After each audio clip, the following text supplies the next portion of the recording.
नमस्कार मित्रांनो. Doctor विशंबरला injection देतात आणि खाली येऊन बसतात.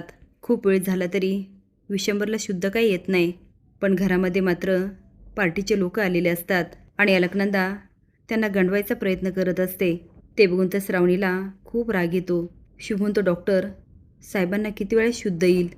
डॉक्टर म्हणतात यवना त्यांना जाग यायला पाहिजे होती. श्रावणी म्हणते बाबांना लवकरात लवकर जाग यायलाच हवी. स्वीटी आलेली बघून शुभू श्रावणी बघतच राहतात. अलकनंदा म्हणते स्वीटी ये ना ये. स्वीटी रुद्रकडं बघते आणि मुरका मारते. आता दोघं पण अलकनंदाच्या पाठीशी उभं राहतात.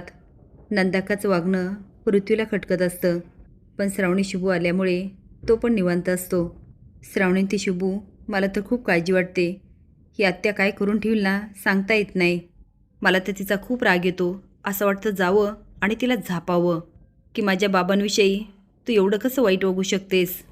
तुझ्यासाठी बाबांनी किती काय काय केलं आणि तू मात्र त्यांच्या पाठीत खंजीर खूप असतेस. शुभ म्हणतो श्रावणी तू शांत हो. हे बघ आपण थोड्या वेळ वाट बघूया.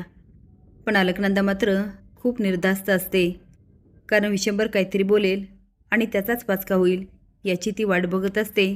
पण इंजेक्शन दिलं आणि विशंबर काय खाली आला नाही, त्यामुळे ती अजूनच खुश होते आणि पार्टीच्या लोकांना म्हणते आपल्याला लोकांना पैसे वाटावे लागतील. स्वीटी म्हणते होय होय अलकनंदा मॅडम बरोबर बोलतायत. एक जण म्हणतो एवढा मोठा डिसिजन आपण साहेबांच्या परवानगीशिवाय कसा घेऊ शकतो. नंदा का हसत म्हणते साहेबसुद्धा मत विकत घ्यायच्याच मताचे आहेत. तेवढ्यात विशंबर म्हणतो मी मुळीच त्या मताचा नाही आहे. विशंबर दारातून अलकनंदाचे सगळे कारनामे बघत असतो.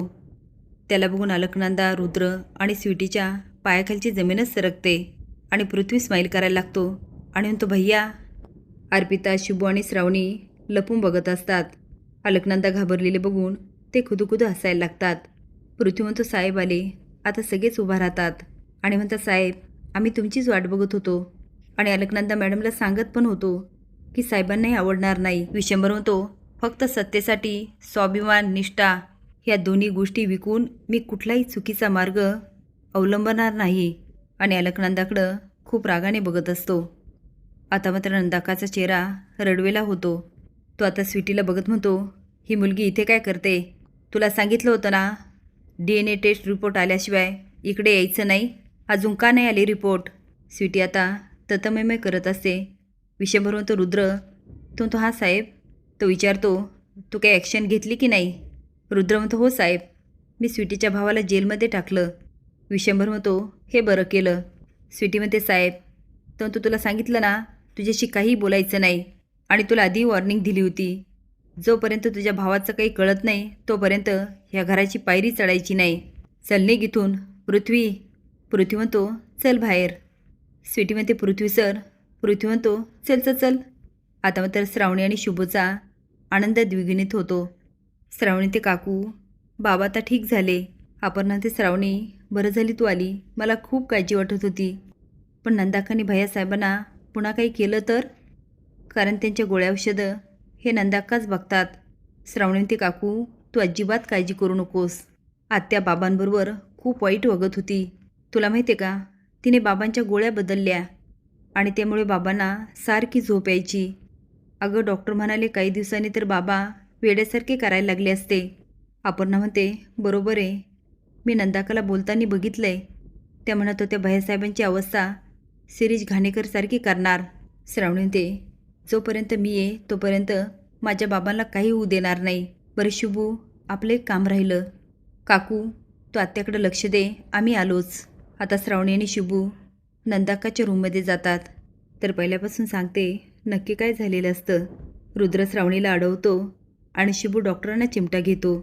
डॉक्टर म्हणतात मीच सांगितलं साहेबांची रूम वर आहे, कारण आता एवढे मोठे शिक्षण मंत्री म्हटल्यावर रूम वरच असणार आणि त्याचं काय ना इंजेक्शनमुळे ते हायपर होऊ शकतात, म्हणून मी दोघांना आणलं. रुद्र काही बोलणार. अलकनंदा म्हणते राहू दे ना रुद्र. अरे आपल्याकडे एवढा वेळ नाही आहे. डॉक्टर जा आणि इंजेक्शन द्या. आता शुभू डॉक्टरने श्रावणीवर जातात. अपर्णा आवाज देते आणि ते श्रावणी आणि तिला मिठी मारते. आता दोघी रडायला लागतात. शुभू बघतो तर अलकनंदा आणि रुद्र येत असतो. आता शुभू खोकतो आणि अपर्णा पटकन डोळे पुसते. पण नंदाकाला मागे बघून ती एवढी घाबरलेली असते की अलकनंदाला संशय येतो. ते अपर्णाला म्हणते, तू इथे काय करते? ती काही नाही, डॉक्टरांसाठी खायला बनवलं ते सांगायला आले होते. अलकनंदा म्हणते, ते काय आपले पाहुणे नाही खायला द्यायला? चल जा इथून. ते आता मान हलवते आणि निघून जाते. विशंभर डोळे झाकून पडलेला असतो. त्याच्याकडून श्रावणीला खूप वाईट वाटतं. विशंभर म्हणतो, हे कोण आहे? अलकनंदा म्हणते, विशंभर, अरे तुला इंजेक्शन द्यायला आलेत. आता विशंभर खूप घाबरतो आणि म्हणतो, मला नाही घ्यायचं इंजेक्शन. आणि इथे काय आले? नंदा अक्का यांना काढून दे. ती म्हणते, विशंभर तुझा माझ्यावर विश्वास आहे ना? तो म्हणतो, हो. ती म्हणते, अरे ह्या इंजेक्शनमुळे तुला खूप फरक पडेल. प्लीज माझ्यासाठी घे ना. अरे तुझं काही करता काही झालं तर माझं काय होणार? नंदा अक्का विशंभरला इमोशनल ब्लॅकमेल करत असते. श्रावणी आता रुमाल पडायचं नाटक करते आणि विशंभरचा पाय पकडते. विशंभर तिच्याकडे बघत राहतो. आता अलकनंदा बघते आणि तिला संशय येतो, ही श्रावणी तर नाही ना? पण घाई असल्यामुळे ती डॉक्टर हे घे इंजेक्शन. डॉक्टर इंजेक्शनचा बॉक्स घेतात. शुभू मानत म्हणतो, हे पृथ्वीसाहेब अजून कसे नाही आले? तेवढ्यात पृथ्वी येतो. आता शुभू स्माईल करतो आणि मान हलवतो. अलकनंदा म्हणते, पृथ्वी तू इथे काय आलास? तो नंदा का मी का नाही येणार इथे? अगं भैया एवढा आजारी आहे आणि मी नाही येणार. आता तो नंदा अक्काबरोबर मुद्दाम वाद घालत असतो. डॉक्टर म्हणतात, प्लीज तुम्ही इथे वाद नका घालू, बाहेर जा बरं. नंदा अक्का म्हणते, पृथ्वी डॉक्टर काय म्हणतात ऐकलं ना, बाहेर जा. डॉक्टर म्हणतात, मी सगळ्यांनाच म्हणतो, तुम्हाला पण, सगळे बाहेर जा आणि मला माझं काम करू द्या. आता अलकनंदा मनातल्या मनात खूप खुश होते आणि म्हणते, हा डॉक्टर खूप हुशार आहे. म्हणजे रुद्रने बरोबर डॉक्टर निवडला. ह्याला याचं काम करायचं असेल म्हणून आपल्याला बाहेर पाठवतोय. ती रुद्र चल बाहेर. रुद्र म्हणतो, मॅडम. ती अरे काळजी करू नको, आहे डॉक्टर. आता दोघंही निघून जातात. डॉक्टर म्हणतात, हे इंजेक्शन खूप भयंकर आहे. हे दिलं ना तर माणूस 1 तासात अगदी वेडापिसा होतो. त्याचा स्वतःच्या मेंदूवर अजिबात ताबा राहत नाही. डॉक्टर असं काही सांगत असतात की शुभू श्रावणी घाबरतात. तेवढ्यात विशंभर बघतो आणि म्हणतो, नंदाका कुठे गेली? नंदाका कुठे? श्रावणी त्याच्या पायावर हात ठेवत म्हणते, मी आहे ना, तुम्ही नका काळजी करू, आहे मी. विशंभरला खूप बरं वाटतं. तो ठीक आहे आणि डोळे झाकतो. श्रावणी म्हणते, अलकनंदा माझ्या बाबांशी असं कसं वागू शकते? मी तिला सोडणार नाही. तिचा डाव तिच्यावरच उलटवणार. शुभू आपलं अजून एक काम राहिलं. ते आता विशंभरच्या गोळ्याचा बॉक्स आणते आणि म्हणते, डॉक्टर प्लीज ह्या गोळ्या चेक करता का? डॉक्टर आता गोळ्या बघतात आणि एक डब्बी असते.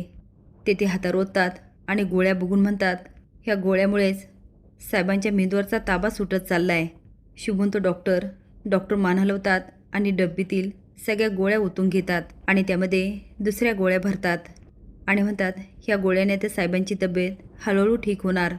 बरं चला, मी साहेबांना एक इंजेक्शन देतो, जेणेकरून 1 तासामध्ये त्यांना खूप फरक पडेल आणि ते जवळजवळ 80% बरे होतील आणि या गोळ्यामुळे राहिलेला आराम पडेल. ते आता इंजेक्शन देतात आणि बाहेर बसून शुद्ध रेणेची वाट बघत असतात. तेवढे तारपिता येते आणि ते श्रावणी भैयासाहेबांना शुद्ध आली आहे आणि आता खूप मोठा धमाका होणार. आता शुभू, श्रावणी, अपर्णा चोरून बघत असतात. आता श्रावणी अलकनंदाच्या खोलीमध्ये जाणार आणि तिचा डाव तिच्यावरच उलटवणार. असेच नवीन अपडेट जाण्यासाठी लाईक आणि सबस्क्राईब करा. धन्यवाद.